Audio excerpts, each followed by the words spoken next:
Naam, karibu tena mtazamaji wangu wa GBS TV katika ukurasa wa mwisho wa GBS TV. Mimi naitwa Ivan Kibe. Awamu ya kwanza tulikuwa tunaangazia changamoto ambazo zinatokana na wananchi kuchukua sheria mikononi, na ukurasa wa pili tuko naye mtaalamu ama mchanganuzi wa masuala ya policies. Policy ni nini? Nisaidie Kiswahili. Sera ya umma. Kwa hivyo simu ile anafahamika kama Jeffrey Kirosi. Karibu ndugu yangu. Asante sana Bwana Kibe kwa kunialika hapa kwa studio. Kwanza ningetaka uweze kuwasalimu wale ambao tutazama kutoka sehemu tofauti ndio tuingie katika mazungumzo yetu. Okay, asante sana. Na wasalimu wote amjambo.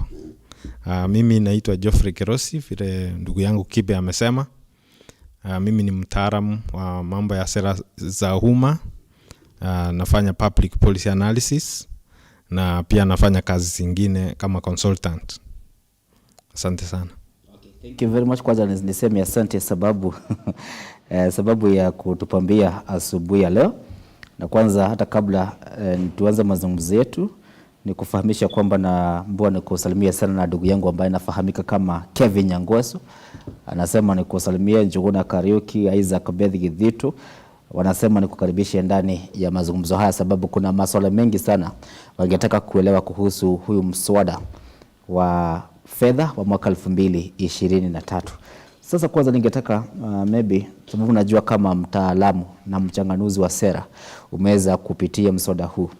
Ni wapi unaona kwamba mwananchi haelewi licha kwamba kukubali? Ni wapi unaona kwamba kama mtaalamu mwananchi haelewi mswada huu?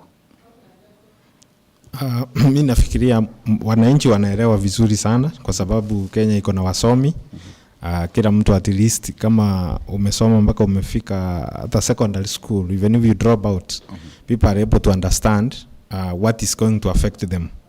Kwa sababu wao wanajadiliana wakikuwa kwa vikao mbalimbali, wakikutana pale kwa mahoteli, wao hujadiliana, wanauliza wale ambao wanaelewa zaidi.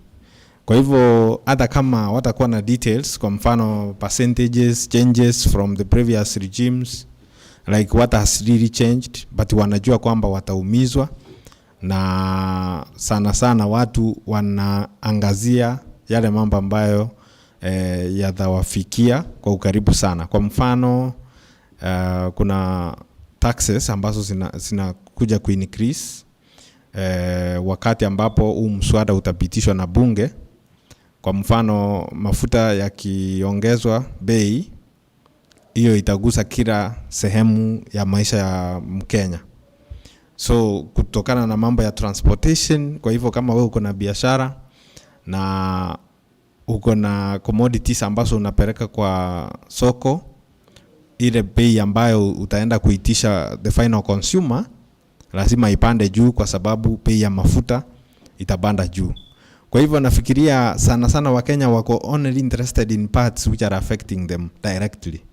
Hizo I think wanaelewa vizuri. Kitu ambayo hawawezi kuelewa ni vile hizo changes zimefanyika. Kwa mfano kwa mafuta wameongeza VAT kwa hii mswada ambao uko proposed ama the proposed bill, finance bill. Kitambo walikuwa wanachaji 8%.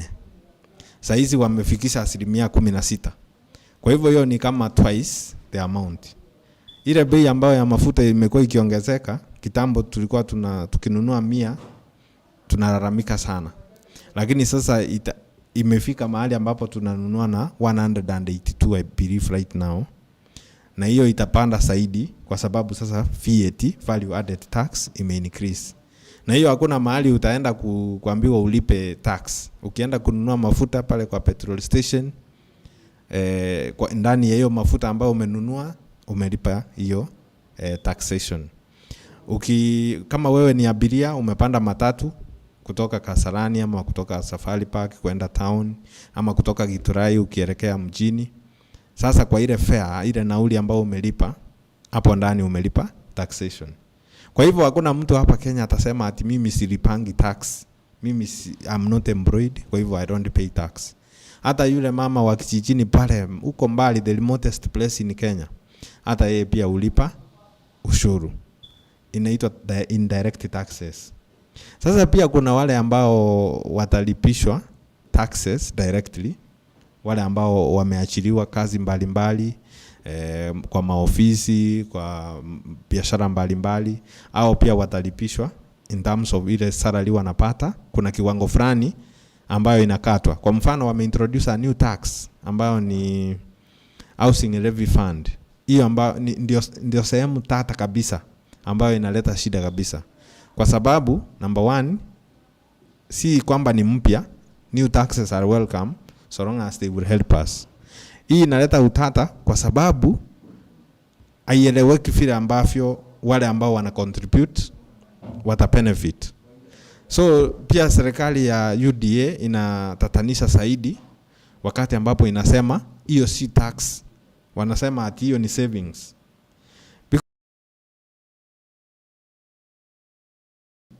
Savings, something like that. Na ingekuwa under taxation. Tunajua kwamba anything ushuru inaenda kwa serikali kutusaidia sisi wote.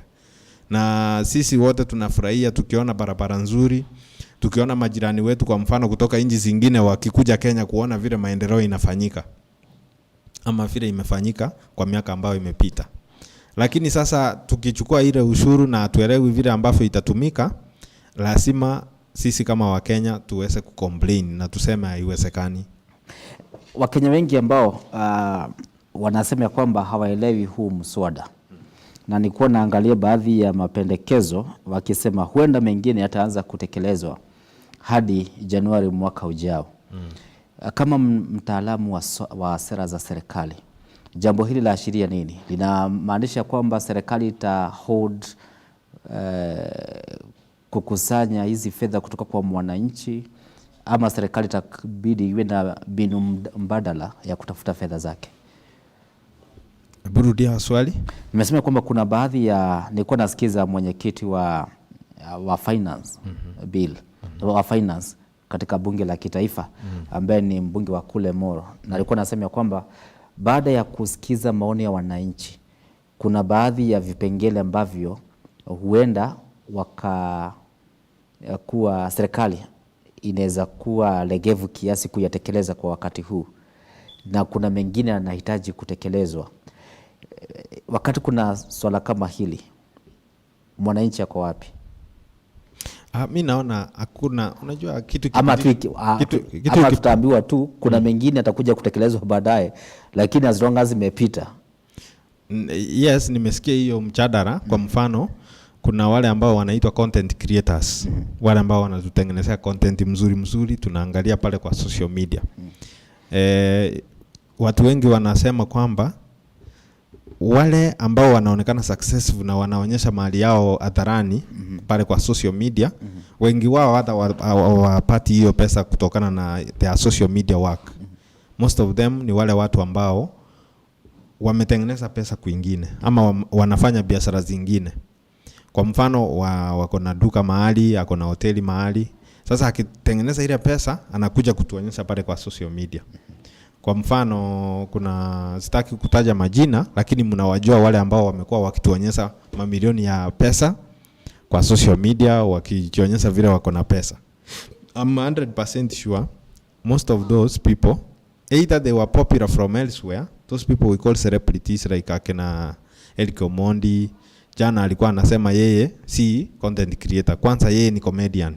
Hata tunaelewa kwamba alikuwa anafanya pale kwa Churchill Live kama comedian. Probably kama alikuwa amekuwa famous, alikuwa famous from that side.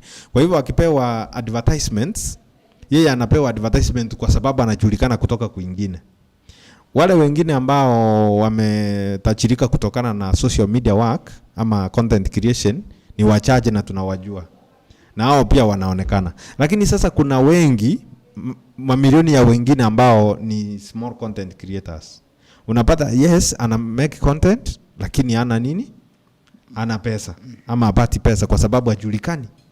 Kwa hivyo wale ambao wanajulikana, those who were known before, ndio wanaendelea kutengeneza pesa mingi, na hao na belief pia wanalipa tax. Hii Kenya huwezi kaa bila kulipa tax. So ukilipwa, kama umelipwa na kampuni, kwa mfano let's say nilipwe na Safaricom, nifanye advert, Safaricom inaweka withholding tax before hata wakulipe, kwa sababu ile inawekwa from the source. So there is nothing we can be saying that we want to tax everyone. These people we are taxing, most of the content creators, by the way, are young people. Some of them, they even borrow phones to make that content.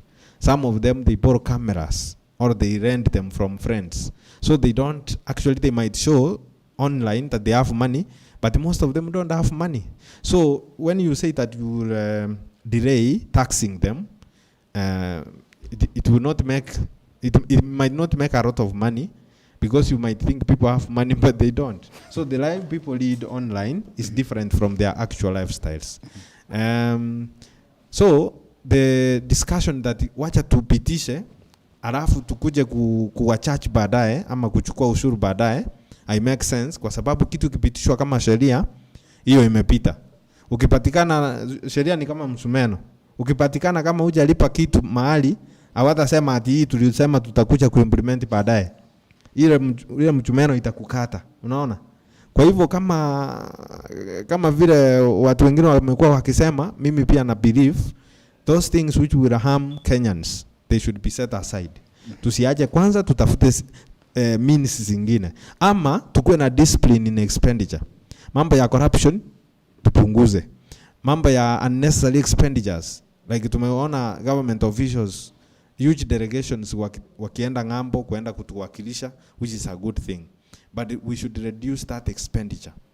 So recently I saw the government, especially the office of the president and the deputy president, asking for over 1.2 billion to use it for travel, or even more actually, depending on which office we are talking about, to use that money for traveling abroad, traveling locally.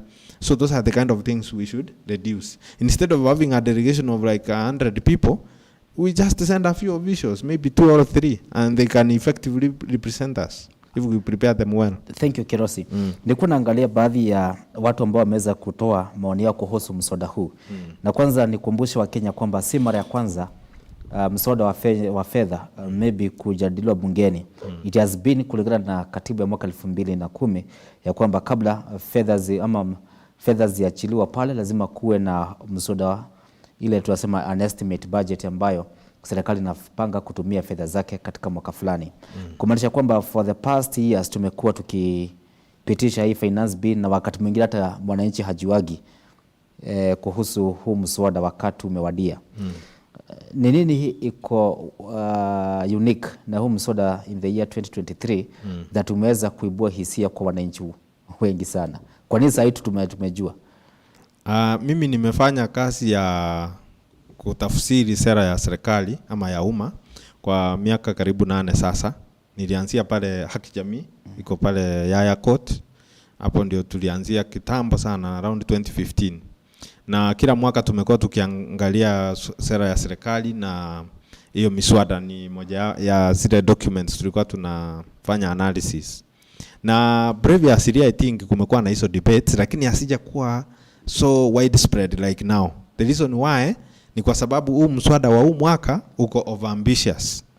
Kuna vipengele mingi pale ndani, na hizo vipengele zinaumiza mwananchi wa kawaida, mtu ambaye serikali ya UDA ingeita asora. Na asora akiumia lazima alie. Lakini pia ukiangalia huu mswada au mizi sana watu ambao ni matajiri. Kwa mfano kuna kipengele fulani kinasema kwamba watapunguza VAT ya wale watu ambao wanataka kununua ndege. Kwa hivyo ukienda kununua ndege kama helicopter nini, hizi ndege ndogo ndogo Cessna, wewe utanunua kwa bei ya chini. Kwa hivyo kumaanisha kwamba maybe mtaalamu wanalenga wakipunguza ile VAT ya kununua hizo ndege na maybe na zingine ambazo zinachukua mamilioni ya pesa kununua. Maybe they are trying to encourage many people to buy, to have those choppers. Is it a plus? I don't agree because the price of buying a plane, let's say even a Cessna, a small plane, it is very high for an ordinary guy to buy. People who buy them they are known, they are politicians. They buy these choppers for campaign periods. Maybe wanataka wapunguze hivyo ndio waweze kununua ndege ikifika ile wakati wa campaign upate. Unajua pia it is a status symbol kukuwa na helicopter. Siku hizi tunauliza Ruto, I don't want to say names, but a certain politician ako na ndege ngapi? So kama wewe ni presidential candidate na uko na ndege 10, wewe sasa unaonekana kwamba you are a powerful man. We don't look at people's character. We don't look at people's development records. Like what have these people been doing before? Have they tried on and in their individual capacity to help us? But more importantly, the reason why this finance bill inaleta choto mingi sana ni kwa sababu inaguza maisha ya mwananchi wa kawaida, na wananchi wa kawaida ndio wengi. In Kenya, according to census 2019, tuko watu over 50 million. That was by 2019. I think by now tumeongezeka kwa sababu tuna increase every year. Now 50 million people, 3 million ndio wako na kazi ile ambao inasemekana ni formal jobs. Kwa hivyo ni kama kila mwananchi anategemewa na watu kama 16 mpaka 20. Unaona? So hawa watu ambao tunawategemea ambao wako na kazi ndio wameumizwa kwa sababu watakuja kuchachiwa like the housing levy fund. Pia wanataka increase ile inaitwa withholding, not withholding tax. Ile tax ambao ni pay itakuja kuinikirisiwa. Kama wewe unapata pesa mingi kabisa kama half a million kwenda juu, wewe pia utakatwa an extra. Sasa yako itakuwa 35% instead of something like 30% which we used to get. So pia mwananchi wa kawaida tumesema kwamba mafuta ikiincrease hiyo bei ikitoka 182 ienda 200 plus. Hapo sasa kila mtu ataguzwa kutoka maskini wa huko chini mpaka matajiri huko juu. Lakini matajiri hawana shida kwa sababu wao pesa iko. Pesa ni mingi, njia ya kutumia ndio wanatafuta. Lakini mwananchi wa kawaida lazima ataumizwa hapo. Ndio maana sasa hizi wanateta sana. Kidogo kwanza ni kutoe kwa mswada wa mwaka 2023 kwanza. Sijui kwamba kama mchanganuzi wa sera za serikali kabla wakati wa kampeni uliweza kuangalia sera za Kenya Kwanza na sera za Azimio. Tuweke za Azimio kando sababu wale wao kuweza kuchukua ushukani. Tuangalie sera za wana Kenya Kwanza. The promise they made. Maybe kwa njia moja ama nyingine they are trying to implement what they promised mwananchi. Literally without knowing where they will source the fund to implement what they promised. Can that be a challenge? Can that be a factor?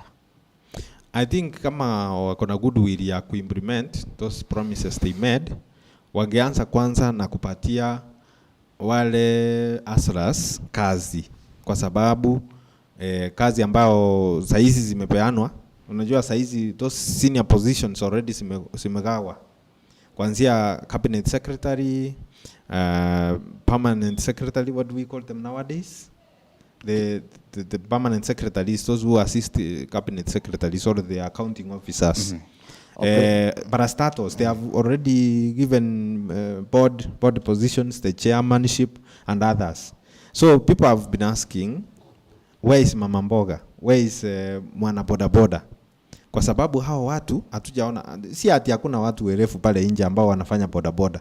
We have even first class people who are still doing boda boda, not because they like it, but because that is the only thing they can do to put food on the table. The other day, first class graduate committed suicide in Nandi, what we saw in the news, because he was frustrated he could not get a job. So mahali tumefikia Kenya, unemployment rates imeenda juu. Wale wanafunzi ambao wana graduate from colleges, they are no longer able to get jobs. Hiyo ndio shida tuko nayo. Kwa hivyo kama hapo juu tumepata kwamba kazi hakuna, kwenda chini sasa ni wapi watapata kazi wale mwana boda boda, mama mboga, hata kama ndio wanaanziwa. Alafu kuna misleading statements serikali ina make. Kwa mfano wanaambiwa kwamba wacha tu tax hao ambao wanafanya kazi, tupatie wale ambao nyinyi ambao hamuna kazi, nyinyi ndio tunatetea. Which is a good thing to redistribute wealth, is a good thing, but it should be done carefully. You don't steal from Kibe to enrich Geoffrey. Kibe will also become poor at some point if you continue taking away from him, because now you are taking from a few people, giving out to many people. What I think which should have been done, the government ibadilishe sera. Kama kwa mfano wakati wa Mwai Kibaki, what happened? They circulated motorbikes. And that is how we ended up having everyone having a motorbike out there. Before Mwai Kibaki's time, during Moi's time and beyond, kwenda nyuma, motorbikes were only meant for veterinarians, where I come from. I grew in a village where only senior government officials could be allocated motorbikes. But now they are a common thing. Everybody can buy them. If Ruto's government, I don't want to tell him what he can do. I know he has very intelligent economists like David Indi and others. They should advise him accordingly. They should not be blinded by power, because they say absolute power corrupts absolutely. So they should think clearly and advise him on a project or projects which the president can engage in to transform the economy of Kenya so that we increase income. If I have a lot of income, I will not feel bad giving to the government as taxes. Yes. Maybe kuna watu wanaulizia kwamba apart from house levy, all the other projects that the government, the Kenya Kwanza government is looking money to implement, the previous government was doing, pay servant, doing mega projects. What happened after the Kenya Kwanza took the government that now there's no money? I think there is money, only money is not prioritized well. Because you can't say there is no money. We are paying taxes every day. People who are employed, they are paying their But Kenya Revenue, they have told us that they collect an average of 7 billion. But maybe on a monthly they have maybe a loan to pay or a debt to service that amount up to almost 50 billion. Yeah, it is true that out of every 10 shillings which they collect, around 6 goes to payment of debt. It is true. But again, as I said at the beginning, the government should prioritize, one, what they should do. Like now, it is not very clear what this government of UDA will do for us. At least for I think is now Uhuru Kenyatta, the former president, his big four agenda was very clear for everybody. He wanted to do housing, to construct initially 1 million units of housing, then he reduced to 500, just to be more realistic. He wanted to end food security, to make sure there is food security.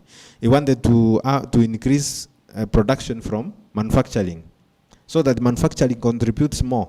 It was contributing like less than 1% of the total GDP, gross domestic product. Alafu pia kulikuwa na ingine ya tano ni universal public health, universal health care coverage, which were fantastic ideas if we had gotten people who could implement them. Like now in Kenya today, if you become sick, you will die, not because you are too sick to survive. It's because you might not afford the kind of expenses required for you to recover from your disease. Because number one, we don't have even, I'm told right now, even NHIF hakuna pesa. Money is collected to be remitted to NHIF, but haifikangi pale mbele. But the CS Nakumicha, I think on weekend, says that they have released money. He said, but still people are, if you walk to an hospital and they don't treat you with NHIF, it means even if they have released, until we see it in the hospitals, that is when we will believe that NHIF is working. Things will change. I don't mean that it will be doom and doom. Things might change in the near future if they get committed and they work for the people.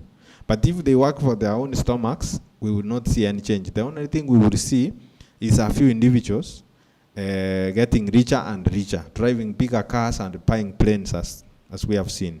But there will not be big change. It has to be deliberate. Even countries which have developed, like the ones which we compare Kenya with, sometimes they say Singapore and Kenya were at the same level, and even Kenya was better. But then Singapore did a jump and they made it in terms of economy. So it was deliberate because of leaders who were in Singapore. They were more deliberate. They wanted to make the country more prosperous. But if you get into a country where people are not looking into developing a country economically, then it means that country will never really get well economically. Among promises that the current government promises to Kenyans, that within a certain period of time, this one will be achieved. On a certain period of time, this one will be achieved. None of those promises has been failed. Yes. Do we still need to trust the same government with our 3% levy, whatever they are calling it? Okay, for me, my opinion is we don't trust the government until they show us a good framework in which they will use that money.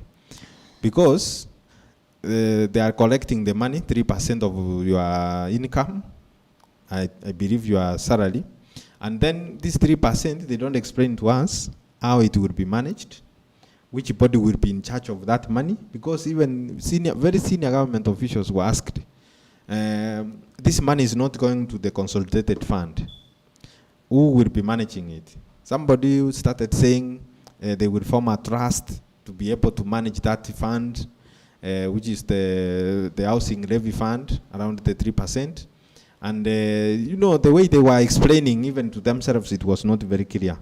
So that is one of the reasons why Kenyans want that levy fund to be set aside for this year. Waache tu isikue kwa hiyo finance bill. Waendelee kuifikiria throughout the whole year. Ndio wasikue wana sweat sana wakati wanatuambia vile hiyo housing levy fund itatumika. So I think it is not very clear. They have not thought around it mpaka wafike mwisho waseme hii pesa ukitoa hapa nyumba utapata na hapa. Alafu kumbuke watafanya rotary. Hata kama umekuwa ukicontribute, you might not qualify to get that house. That is what is fighting mostly the employed people, or those people who are working and earning a salary. Otherwise, it is a good idea, I know, to build houses, but for now, housing is not a priority. People have houses. The only thing which should be a priority now is increasing the income of Kenyan, disposable income. So if I get enough money, I don't need the keeper to look for a house for me. I would go and look, because they say there are many houses. I used to work in Kilimani area. There are many houses which are unoccupied. And that is just Kilimani. There are many high-end places which have houses because hakuna watu wanakaa ndani. Why? Because many people can't afford. Many people in Nairobi, they want houses which are at their level. If you are earning like 30,000 shillings or 50,000, you don't want to stay in a 20,000 housing unit. Unataka nyumba iko cheaper, maybe at around 5,000, 7,000 maximum. Ama 10 ikienda sana. Because there is a percentage of money that you should put into housing. Otherwise utakuwa una struggle sana in other areas. Ningetaka tuende kwa katiba yetu, that is Article 3, that 4 and that 5 there. If I'm not sure, but one of the clause, that is that 3, that 4, that 5, ambayo inazungumzia kuhusu the freedom of expression. People wameji-express, mashirika ya haki za kijamii yameji-express, out of I think 84 organizations ama associate ambazo zilipata nafasi ya kutoa matakwa yao kuhusu mswada huu. 74 walikataa, only 10 walikubali. Kati ya watu 1,000 ambao waliweza kutoa hoja zao, maybe almost 970 people walikataa huu mswada. Only maybe 30 people ambao walikubali.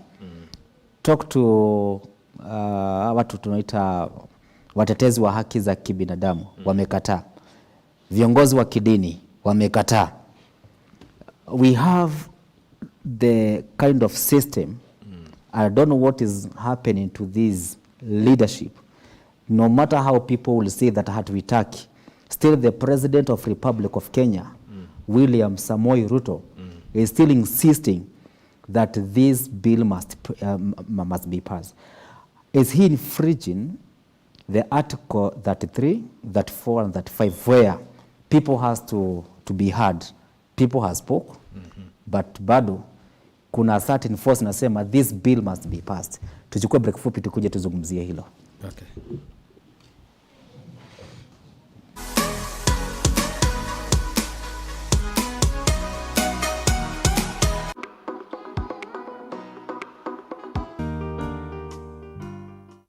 Are you friendly to the elderly people around you? Are you loving them?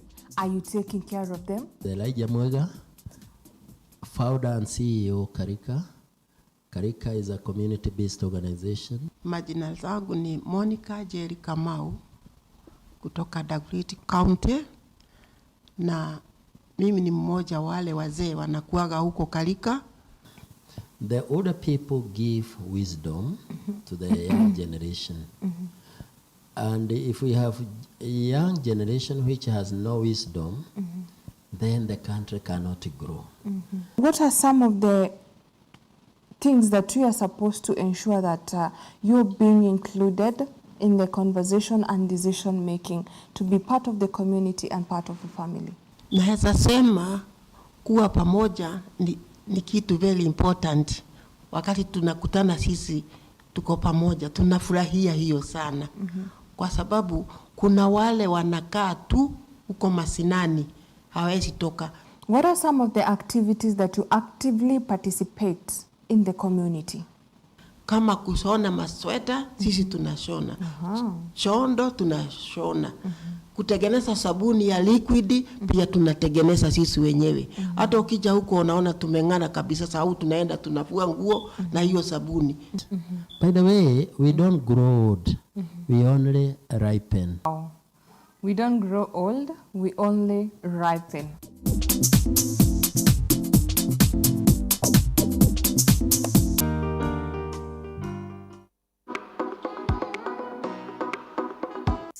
Sometimes we even get to learn new things. Like today, we're going to be learning about something called synthography. And if you're anything like me, you're going to be very interested in this, because I didn't even know this was possible until I met this guy who I'm about to introduce you to. There's quite a few. It's fascinating though. And when I look at that, it looks so photorealistic. The first time I saw it, I imagined there was somebody standing with a camera behind this lady and doing that. Inspiration for the art I make is, I've always loved those images that people have of like the meta narrative. Like A lot of the images that I've seen, they look very personal and they focus around very kind of human subjects. Some of us, this might not really look really nice on your side, but I made that screensaver with like AI. that looks awesome. And that was like, it was really fascinating for somebody who couldn't. It took me like a good 4 months of experimenting to find the actual style.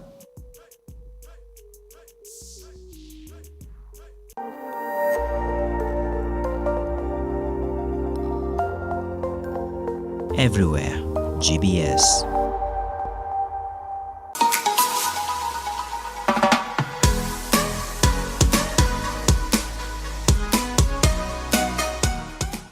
Karibu tena mtazamaji wangu wa GBS TV. Tuendelee na mazungumzo yetu. Yes, tulikuwa tunaangalia kwamba wananchi wametoa hisia zao, wameweza kuwakilishwa, ingawaje kuna baadhi ya Wakenya walifeel kana kwamba watu ambao walipata nafasi ya kuwakilisha wengine kutoa hoja zao kuhusu mswada huu, hiyo idadi haiwezi ikasimamia zaidi ya watu milioni 50. So kuna watu wanaulizana, what is wrong with this government? People wameikataa, but there is a certain force ambayo inasema we must pass it. Yeah, it is true. You know, normally what happens in government, before any law, any bill is passed by parliament, it has to undergo public participation. So since we are talking about finance, I will talk about resources from government. Like now, we have been participating in public finance management issues. For example, the budget, we call it program-based budgets and others. So what happens, they normally call for meetings through the executive. You know, the two arms of government, the executive and parliament, or the legislature. So first, there should be public participation by the executive to come to the people and ask them, what should we prioritize? You see, those kind of town halls meetings they used to have before they were elected, during campaigns. They could come and sit in front, and then people could sit there. They give them permission to speak. They say what they could want the government of Mheshimiwa Ruto to do, what they could want him to do when he gets elected. He should have done the same using his cabinet secretaries or even himself, we should go to town hall meetings, ask them, I want to do this, and this is the proposal. Do you think we should move it forward? And this is how it will benefit you. At least, wakuwe na ile evidence kwamba this is what people want. As we speak, everybody says we don't want housing. It's not a priority. So, Article 201 of Public Finance Management Act. Public Finance Management Act ndio sheria ambayo inatugovern vile tunatakikana kutumia pesa ama kukusanya ushuru. Inasema kwamba no budget will be implemented without first going through public participation. This says there must be public participation before any budget documents are enacted. But now, that public participation, you know, there are also ways in which it should be done. So there are regulations to implement the public participation. But now those are not followed clearly. So they believe if you tell a few people, you tell your friends, they say it is okay, then you should move forward. So there are some people who are misleading government, and I know there are very learned people in government, but they are not being truthful. They are not being truthful in terms of advising the people who make decisions. Thank you. Maybe kiasi kuna watu wanauliza na sikutaka kuelekea hapa, lakini kuna watu wanazungumzia hili swala. Kuna watu kutoka jamii fulani na haswa Mount Kenya region waliimba wimbo wakasema watamuka mapema waende wamchague rais na serikali yake na wabunge wake. The same watu ambao sasa walisema waliimba watamuka mapema wakachague Mheshimiwa Ruto, na ni kweli wakaamka na wakamchagua.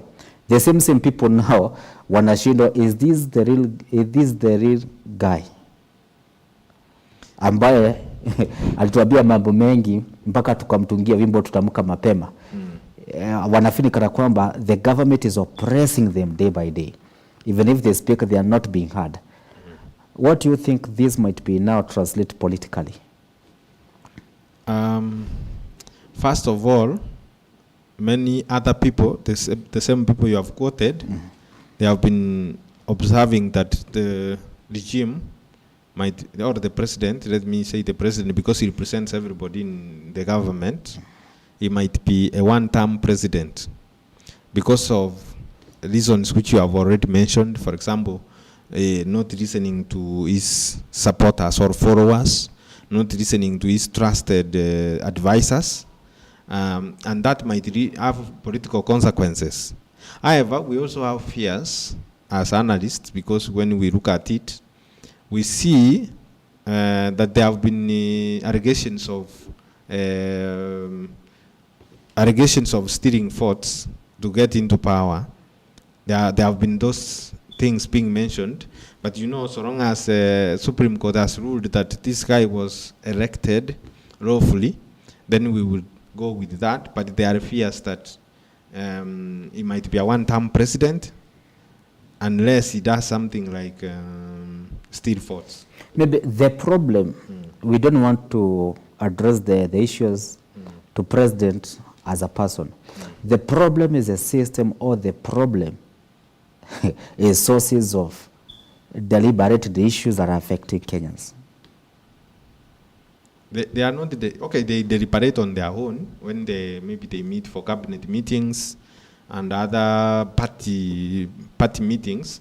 But, you know, a conversation should be two-way.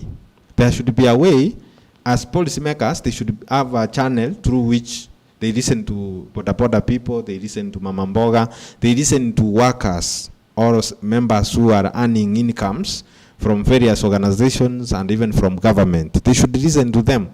There should be a way information is flowing two-way. Because they say this thing is bottom-up, so there should be a way that information from bottom flows up. If it is only flowing up, down, then that is no longer a bottom-up approach. So that is lacking. I think members of parliament, whenever they get elected, they go and forget about the constituents whom they are representing. Because the other day, I believe it was one of the members of parliament here in Nairobi. He has been a content creator before, and he was in media. So we thought he would be a champion of freedom of expression. he will be a champion of the rights of the people generally. But when he got there, he suddenly changed and became one of them. So I believe they should go back to the drawing board and find a way of talking to the people. And I can mention some of the ways. They already have a way, because I saw them doing it during the campaigns. They go to the meetings in constituencies, in wards, or at the county level. They meet their supporters and ask them, what can we do? Although now it is too late, so right now the only thing which can be done is for the committee, the Budget and Appropriation Committee, to make a few changes which they can. For example, drop the housing levy fund, drop it completely, because that is one of the things people are petitioning even online. There is an activist here in Nairobi who has started a petition, which I even signed last night, that the housing levy fund should be set aside to be thought better before it comes back to the finance bill next year or the year after. Maybe I want us to finish with these issues of finance bill. And as we finished it, kuna mtetezi na ambaye pia ni seneta wa Busia, kama sikosei, Okiya Omtata, alienda mahakamani na akawasilisha case ya kutaka hii finance bill iweze kutupiliwa mbali. Na umesema kwamba kuna baadhi ya watu wengine binafsi na mashirika binafsi yamestaki serikali kutokana na mswada huu. Na on top of that, there is a member of county assembly ambaye amependekeza iwapo huu mswada kwa njia moja ama nyingine, either by goodwill utapitishwa pale, ama kifua kitatumika huu mswada upite, naye amesema kwamba he may consolidate wale ambao wameajiliwa nao kusema ongezo mishahara, saying ama alluding that the increment of 3% maybe katika taxation yao, it will not match with what they are taking home. Hii vita inatoka wapi kielekea wapi, and where is the base ya kuconsolidate mambo yote? You know, because they are governments have a monopoly of violence. They can twist everybody and pass the bill. That is likely. That is what we even see it happening. We will even come back and look at it and see. From my side, I can see they will twist everybody, because already they have issued threats. Although they say they are not threats, they were speaking brightly, but they were saying they are waiting to see which member of parliament will vote against the finance bill 2023. So that is a threat, because if I tell you I'm here to see what you are doing, I'm threatening you in a way, because the language and the body language you could see during that speech, you could say that this guy in behind the curtains, he will do more than what he's saying here before the cameras. So they are likely to pass the bill, because they have the monopoly of violence, they have the guns, they can even threaten, they have the resources, they can buy even members of parliament from the opposition. It will pass. But let me tell you, from where I'm seated, I can see many activities will go underground. We call it the black market. Now people will not be transacting openly. Normally what happens when there is very difficult circumstances in the economy, the black market expands. Now instead of buying things in the market, people will be exchanging, and even they will also be paying taxes directly. Of course, ningetaka sasa tuweze kuangalia issues that might emerge because of this finance bill. And one of the issue is that as somebody is asking sometimes who do advise the Deputy President of Republic of Kenya, Rigathi Gachagua, because ya matamshi ambayo alitoa, niko naona huu jumbe kutoka kwa Abel Osoro. Anauliza ndani wakati mwingine na advise naibu wa rais Rigathi Gachagua, akisema akiambia wabunge ati ukikataa kupitisha huu mswada na serikali haitaleta barabara kwa itapeleka barabara kwa huyo mbunge. And now the people are asking who's the responsibility, sababu mbunge kuna jukumu la kujenga shule, akona jukumu la security, na the primary areas that zinafaa kuangaziwa na mjunge ni kutunga sheria, ni representation na oversight. So somebody is asking, when you are telling members of parliament na nataka kuona mwenye hata pigia kura, hatutapeleka barabara kwao. Mbunge hana jukumu la barabara, maybe afanya lobbying. So who cares?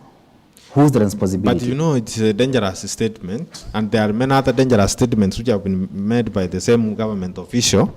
One of them was when he was saying that Kenya is a shareholding entity.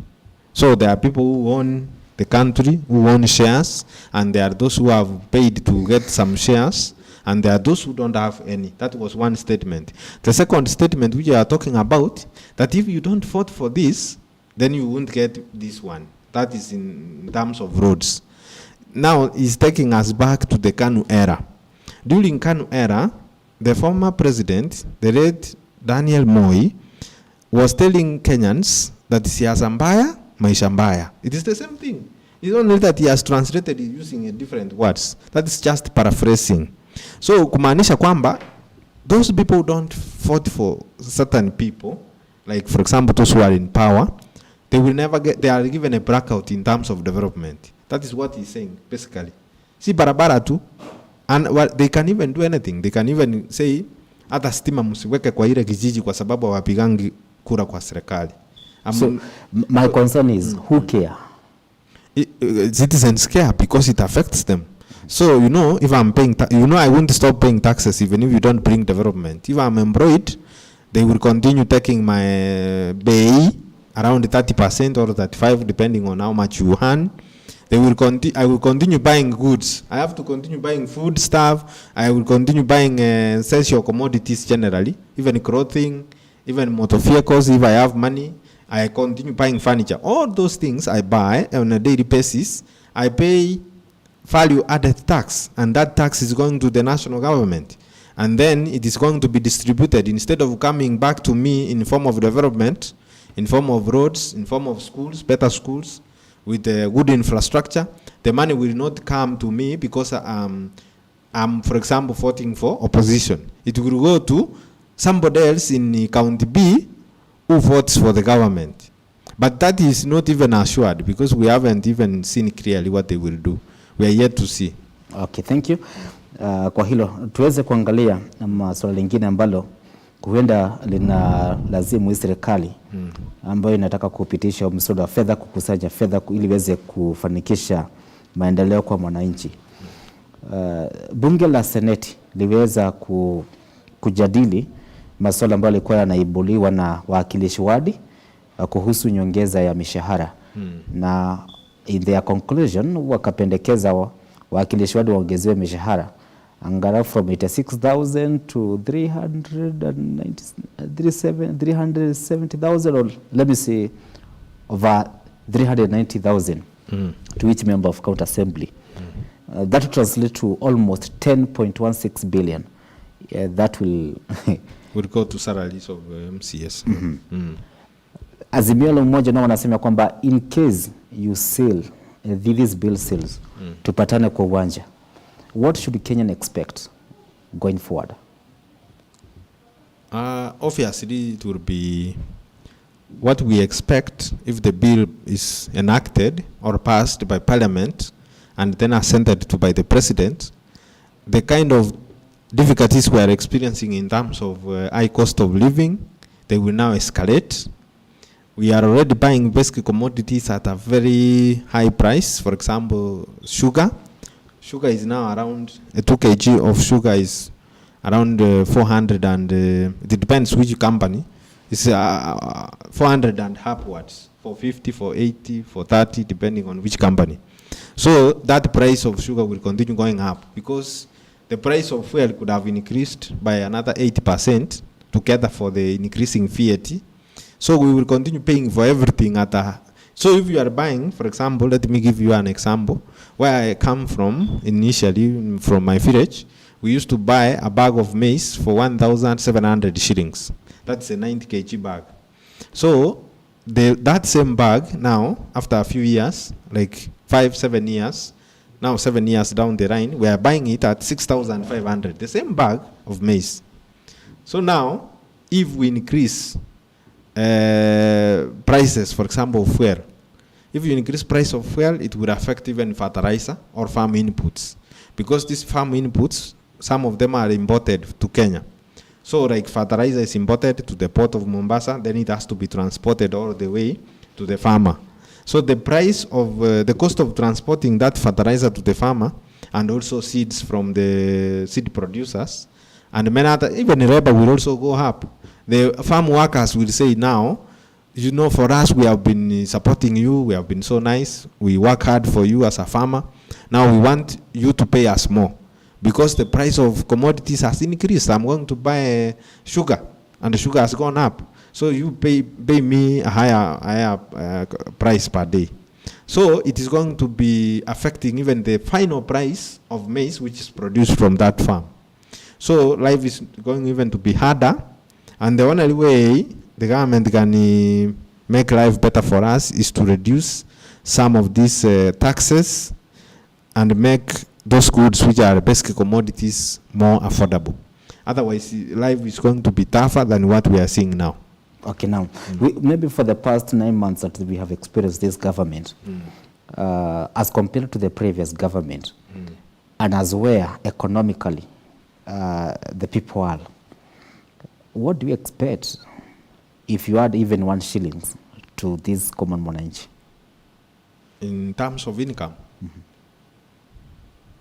Sorry, you terms talked of- about comparison between the previous government and the current In one. terms of additioning even 1 shilling that will cost this mwananchi. Or in terms of increasing, for example, costs. Yes.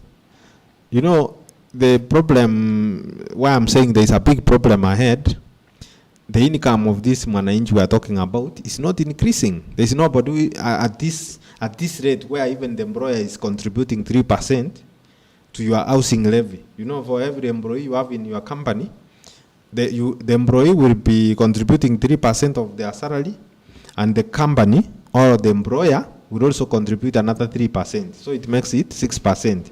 So if you walk to the employer after this and tell him now, I need a salary increment, he will tell you, ndugu yangu, you do provide very good services to us, but at this time, let us leave that discussion here. Tutaendelea kuongea mambo yakibadilika. So that means income is not going to change. It is the same income you have been earning, maybe 30,000 waki-increase wakuongezea 2,000 kama walikuongezea last year. Na hivyo haitaenda mbali sana. Itakuwa imefika 35,000 from 30,000. But the costs could have shot by maybe by a big margin. So if incomes of this ordinary mwananchi is not going to increase to meet the expenditures, then automatically it means now people will continue suffering. Already the price of electricity has gone up, and you know we depend on electricity for many things. We use it in our houses, for our fridges, for our electronics, and many other things, even for writing. So nowadays, if you put, for example, 1,000 shillings, which many households probably could use for a whole month, nowadays probably it is for 1 week.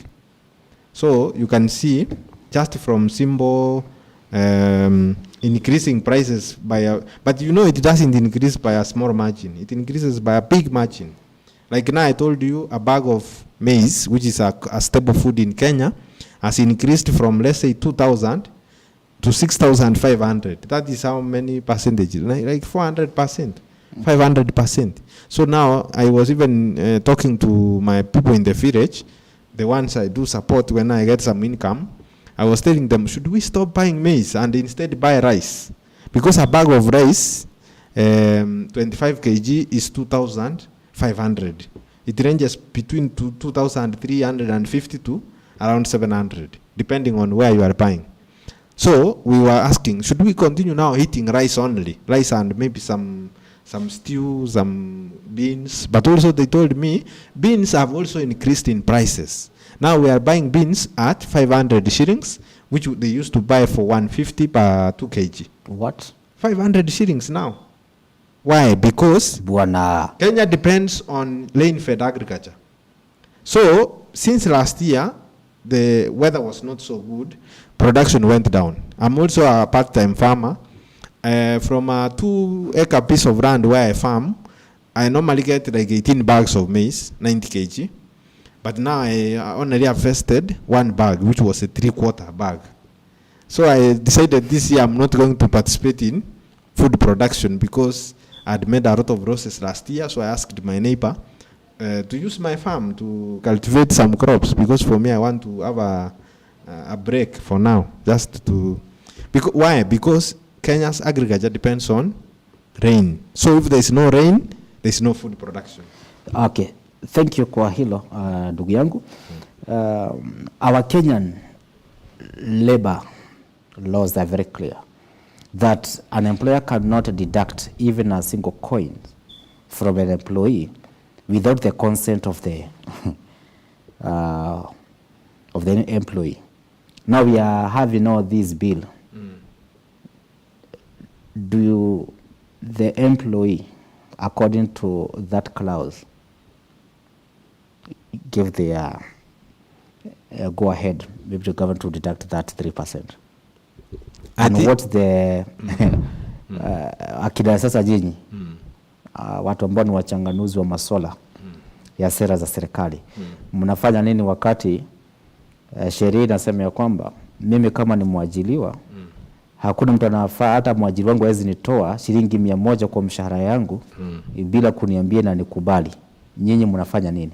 Ni kweli employer cannot deduct money from employee. Or they see now if there is a not employer. there is a something here. If that is a voluntary contribution. Like now in your office or in people's office where you are working, those who are watching us, in some offices they have a feeding program.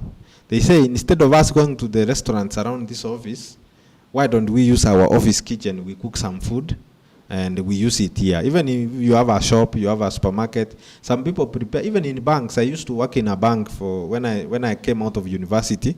My first employment was in a bank. So at the back office in the bank, they call it back office. There is a kitchen, and in that kitchen there is somebody who is employed to cook.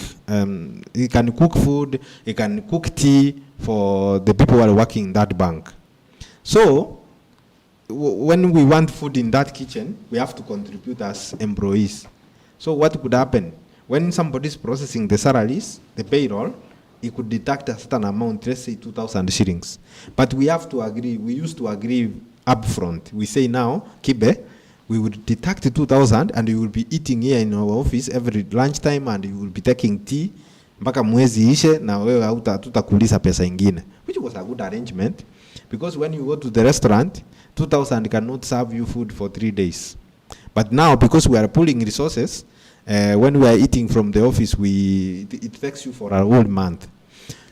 Now the problem with housing levy and other taxes which have been suggested in the Finance Act, Finance Bill 2023, that is it will become statutory. Statutory means it is compulsory. It will be like NHIF, it will be like NSSF. If the employer does not deduct by force, this one is not by discussion.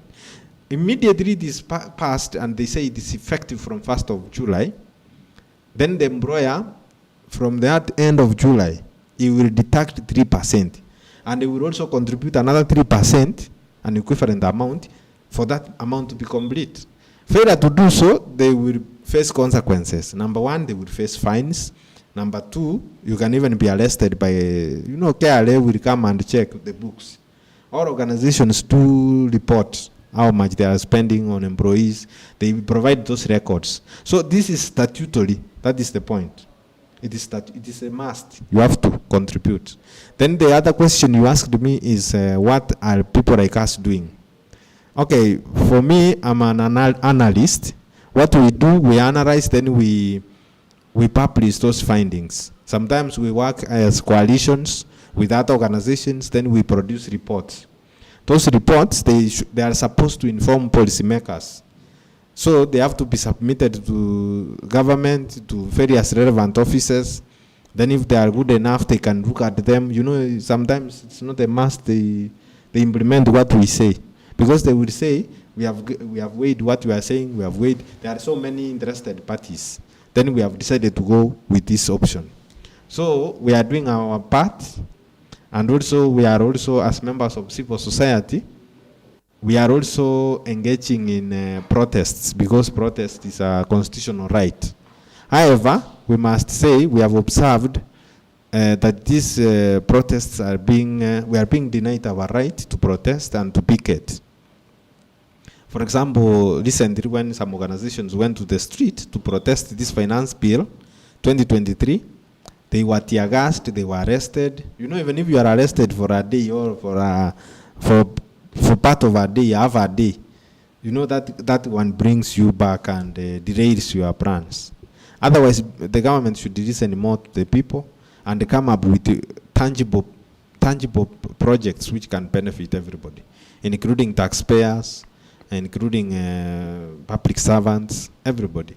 So it is a give and take. And by the way, it's not that Kenyans don't want to pay taxes. They are already overburdened.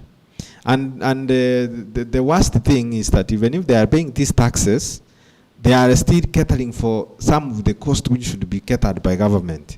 Some of the developed countries, for example, the United Kingdom, and of course Germany and other countries, the US, they have better infrastructure.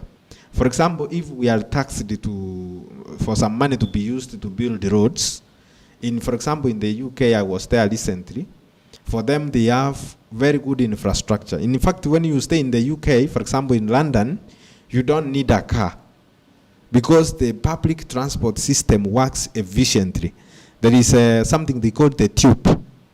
Huko hizi trains tunatumia kama SGR, siko kila mahali, siko mpaka town, siko underground. Unaona kama hapa town hapa Nairobi, singekuwa huko chini underground kumepitishwa train na iko efficient, inaenda kila mahali, inaenda Kawangware, inaenda Umoja, inaenda Kibira. So kuna stations all over. So wewe hata uhitaji gari, wewe ni kuingia tu underground, mahali huko kwa ofisi unashuka chini, unaingia underground, unaingia kwa train na kupeleka mahali unaenda. So that means even if your income is not so large, you will not even care, because there are people who are even millionaires in the UK and they don't own a car. Why? Because there is an efficient system. So if I need to go out right now, I would just get a train in the next 5 minutes or 10 maximum. But look at Kenya. If you don't have a car, you will have to hire a taxi or Uber. And Uber is not everywhere. So you need even more income to buy cars. And now cars, in fact, like the one which are fueled by petroleum and diesel, they are being phased out in other countries. Now if you are driving a car which uses diesel or petroleum, when you unaonekana mbaya, wanasema huyu ana pollute environment. So they are increasingly adopting electric cars. Thank you. Nikitaka tuweze kuangalia in the next 3 to 4 minutes ndio tumalize twende zetu Kerosi. Nikitaka tuweze kuangalia muungano wa Azimio la Umoja ukiongozwa na Raila Odinga wamesema kwamba iwapo mswada huu wameweza kumpatia rais ile tunasema kwamba warning in case ikipita tupatane kwa ground. Wanasema that's the only language that maybe the current administration can understand.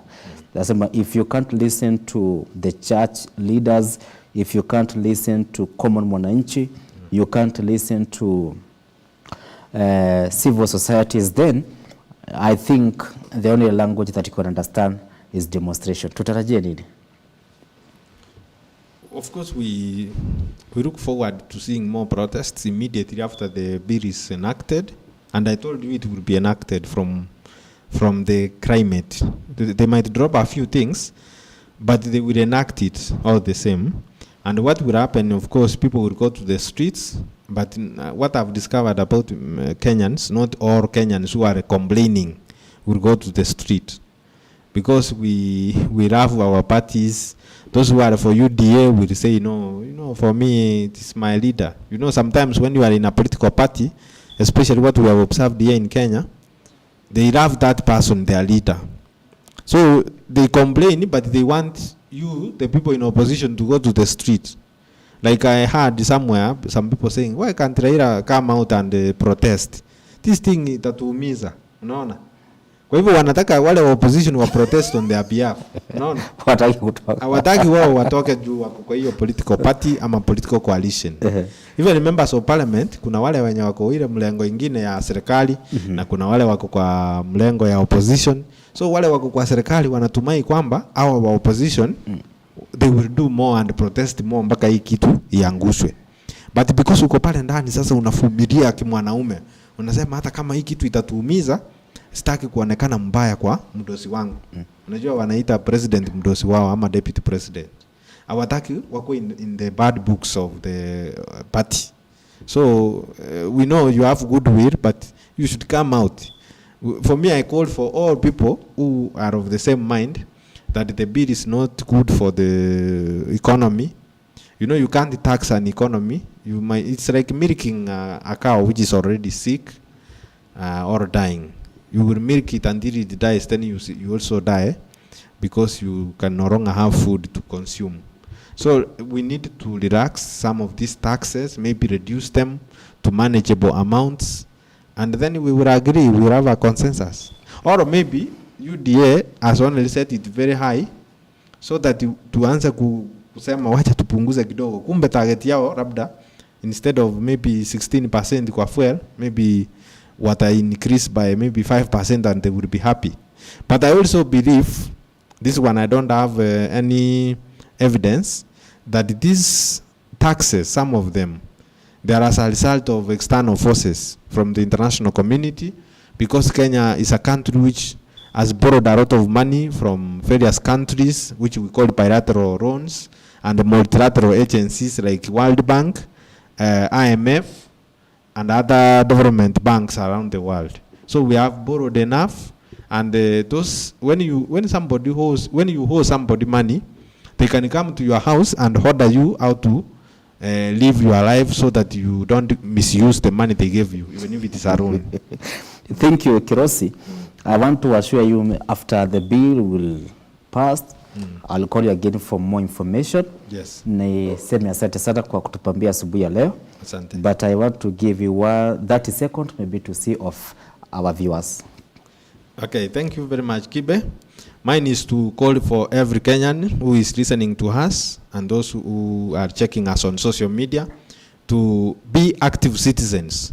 Let us engage our government directly. Let us talk to our government. If you see something is going wrong, don't fear coming out, even if you are in the ruling party. So, because when we suffer, all of us will suffer together. If you are in opposition, Kibe, or you are in the ruling party, when our economy collapses, all of us will collapse. Tutaisha wote. Kwa hivyo tukuje tuongee hii maneno, kwa sababu hii pesa ambayo serikali inatumia ni pesa yetu. It is not a favor they are doing for citizens who are taxpayers. So please be active citizen. Try to find information, reliable information, like now from media houses, like our media house here. Get that information from the sources. Go to the websites, for example, Parliament, listen to those debates, what they are saying. Go to the National Treasury, check the information which is being posted there, and then make sure you come out. You don't have to go to the street, but you can even write directly to the president, write directly to the deputy president, and even when you get a chance, you can even post even a social media article or a social media post, or even talk on mpaka na TikTok. Yes. Tuko na TikTok, tuko na Facebook, tukuweke hapo kila mtu ndio serikali ione kwamba hii mambo imechangamka, imechemuka. Asante sana Kirosi. Na mimi nataka niweke kwa wazi, I'm not in opposition, I'm not pro government. Mimi ni wa mwananchi. Nawaambia vije mambo yanaendelea humu nchini. Kuleta hawali bajali yake Mwenyezi Mungu. Bye bye. Thank you.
everywhere. GBS. Very exciting to have had a moment to talk about matters of education, educants, and my own life. We go for education.